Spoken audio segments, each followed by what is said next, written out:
بالمغرب وهذا الحراك، يعني حتى الحراك هناك مهلة أيضا للحراك، هناك تحقيق فتح فيما يتعلق بتمويل التنمية في شمال المغرب. بين وصلت الأمور هناك توجه نحو الاحتواء. أنا بالنسبة لي هناك التفاف من النظام المغربي على مطالب الحراك من خلال ما صدر في المجلس الوزاري من الحديث عن فتح تحقيقات ومنع الوزراء من العطلة و يعني الدفع بالوزراء إلى الوقوف على المشاريع في المنطقة. رصد الأموال أين كانت الحكومة؟ أين من كان يعين الحكومة ومن يرأس الحكومة؟ أو أين كانت هذه الدولة التي اكتشفت في 2017 بأن هذه الأموال لم تصرف على الميدان؟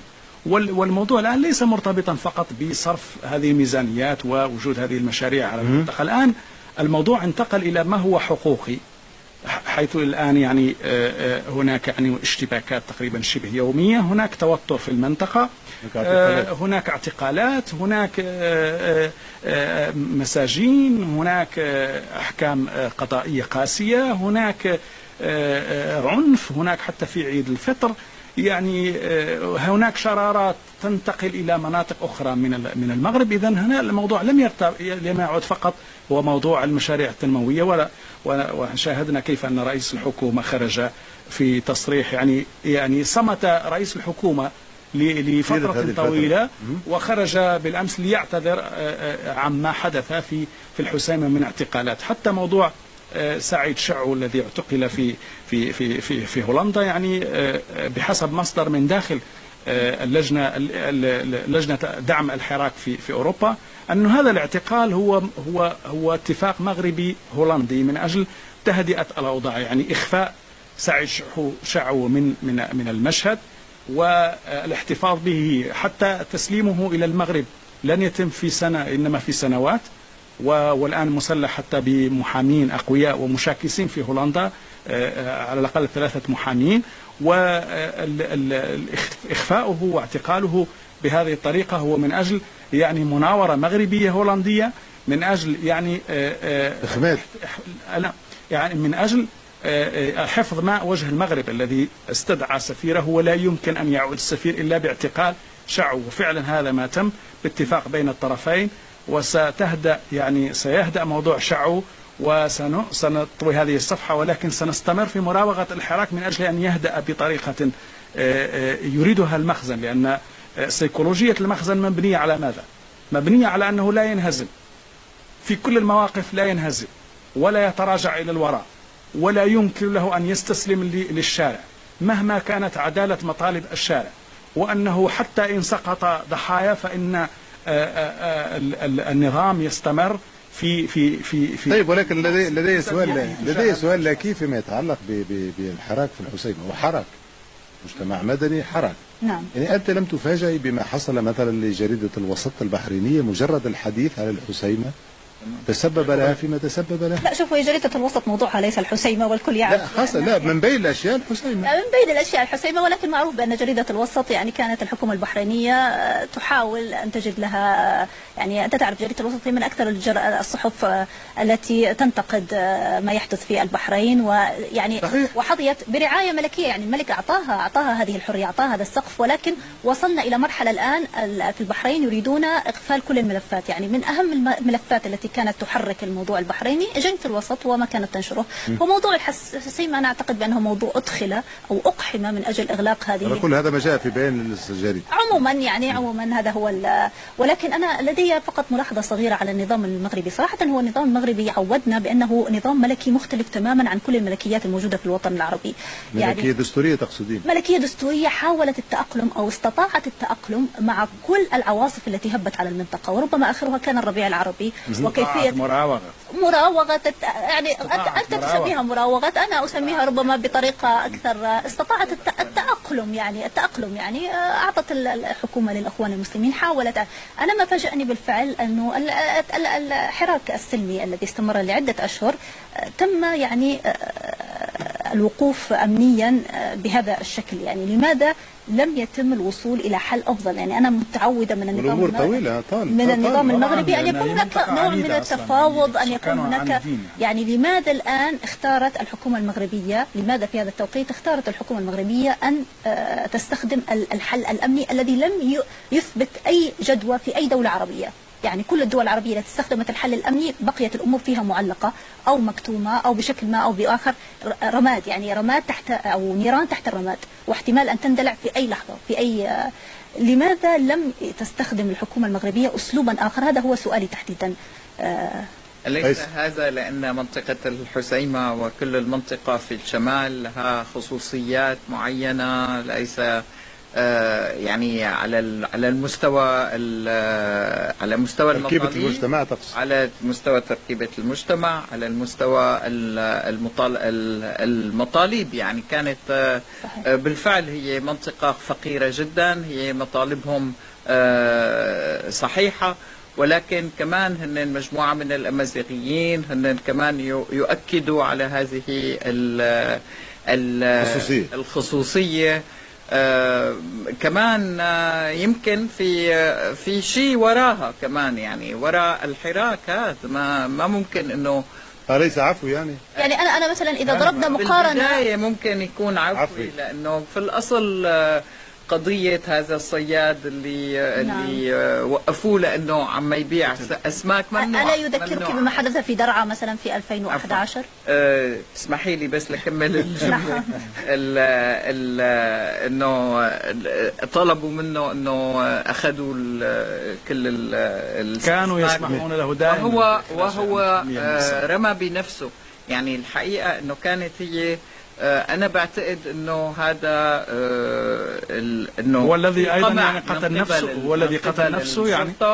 ولكن سيدتي هل هو الذي قتل نفسه يعني؟ لا أنا ارتمى في حاوية الزبالة وقتل نفسه. السمك تبعه حاول إنه يطلع أسماكه، وما يعني هو أصلا هذا السمك، أنا فيني أقول إنه هذه حادث. عرفت كيف؟ إنه إذا رمى نفسه ولا هذا حتى تونس، يعني تونس تغير فيها النظام بحادث البوعزيزي.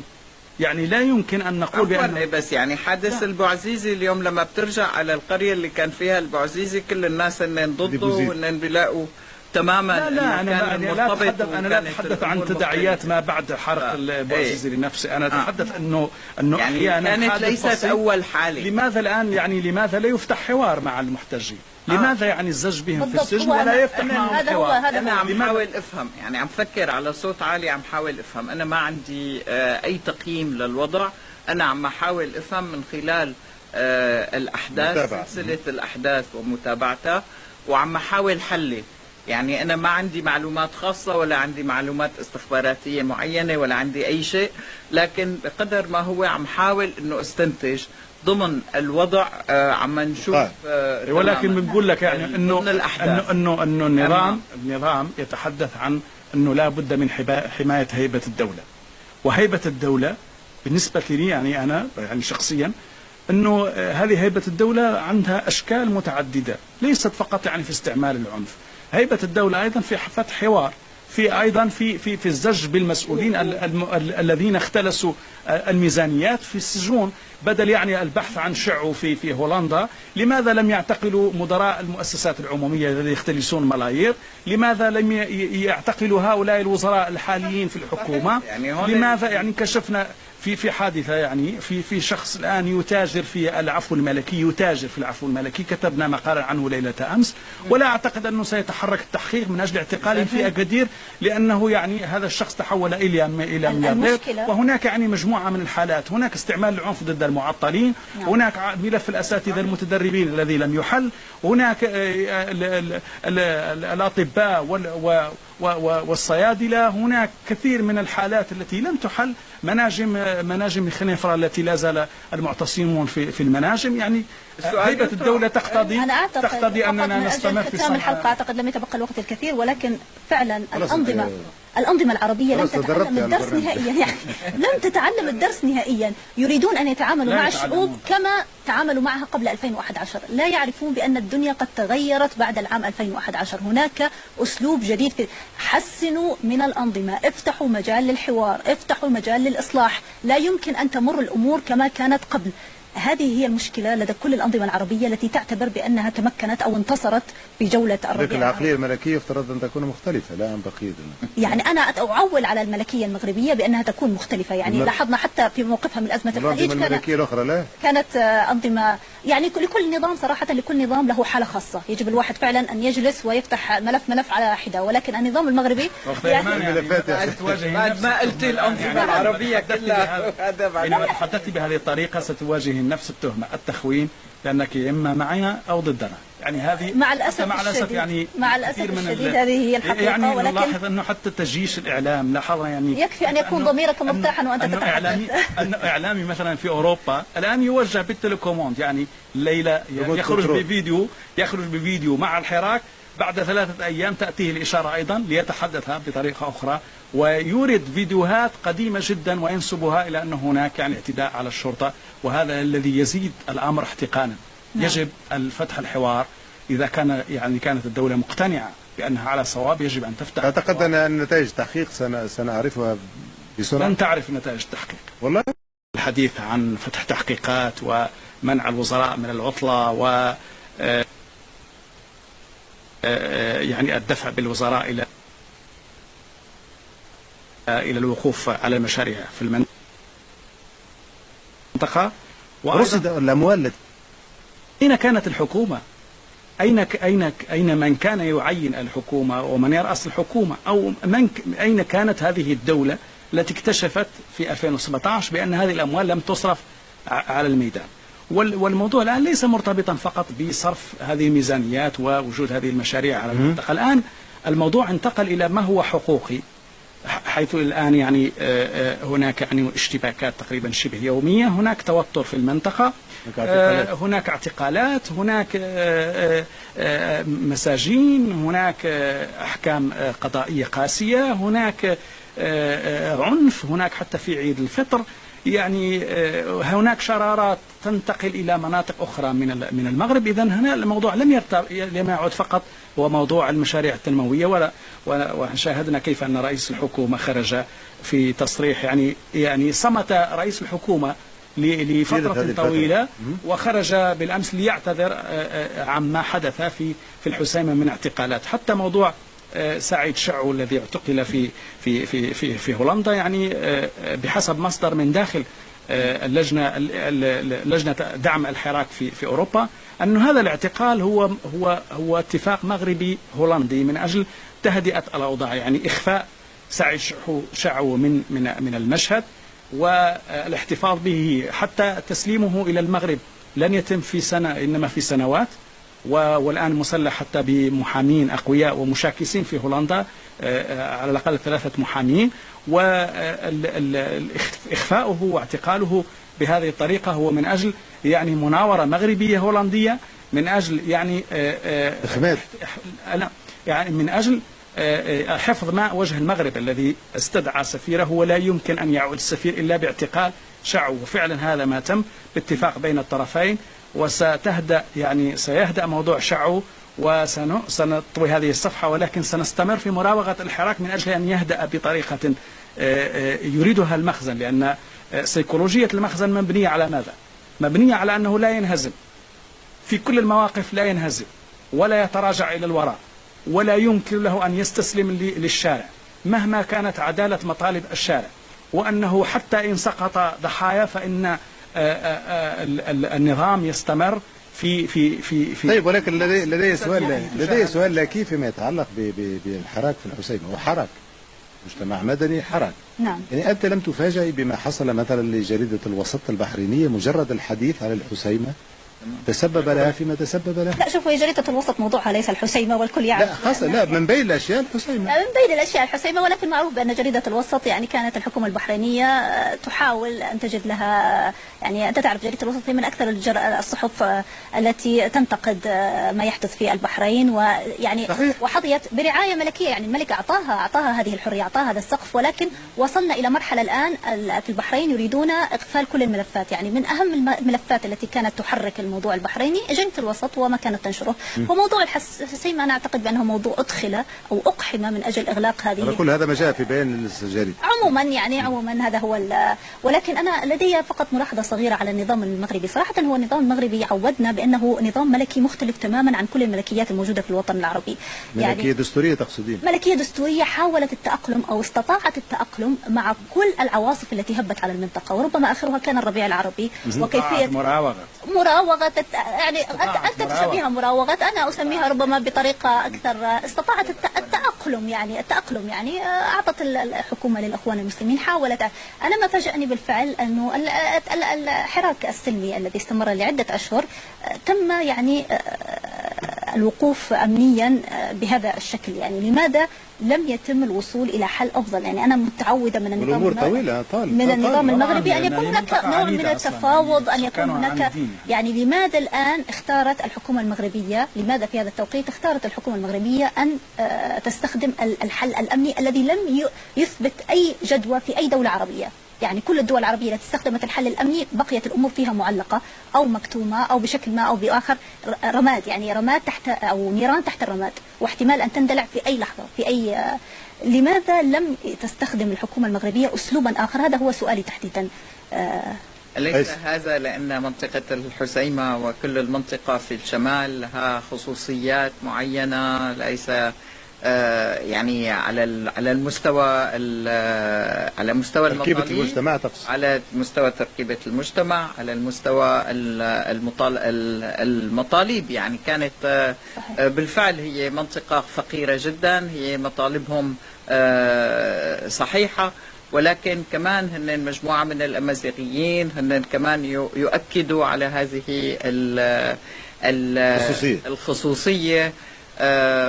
كمان يمكن في شيء وراها كمان، يعني وراء الحراك هذا ما ممكن انه ليس عفوي. يعني انا مثلا اذا ضربنا مقارنه بالبداية ممكن يكون عفوي، لانه في الاصل قضية هذا الصياد اللي وقفوه لأنه عم يبيع أسماك ممنوعة. ألا يذكرك بما حدث في درعا مثلا في 2011؟ تسمحي لي بس لكمل الجملة.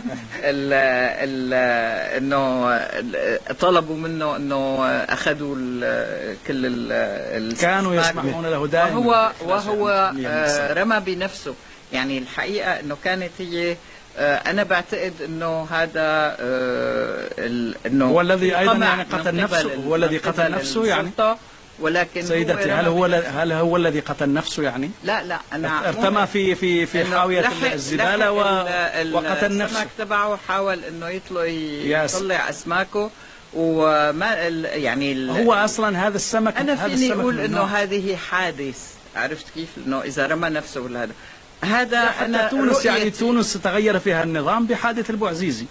يعني لا يمكن أن نقول بأن بس يعني حادث البوعزيزي اليوم لما بترجع على القرية اللي كان فيها البوعزيزي كل الناس إنن ضده وإنن بيلاقوا تماما. لا أنا لا أتحدث عن تداعيات ما بعد حرق البوعزيزي لنفسه. أنا أتحدث أنه يعني كانت ليست أول حالة. لماذا الآن يعني لماذا لا يفتح حوار مع المحتجين؟ لماذا يعني الزج بهم في السجن ولا يفتح معهم حوار؟ أنا عم حاول أفهم، يعني عم فكر على صوت عالي، عم حاول أفهم. أنا ما عندي أي تقييم للوضع، أنا عم حاول أفهم من خلال الأحداث، سلسلة الأحداث ومتابعتها، وعم حاول حلل.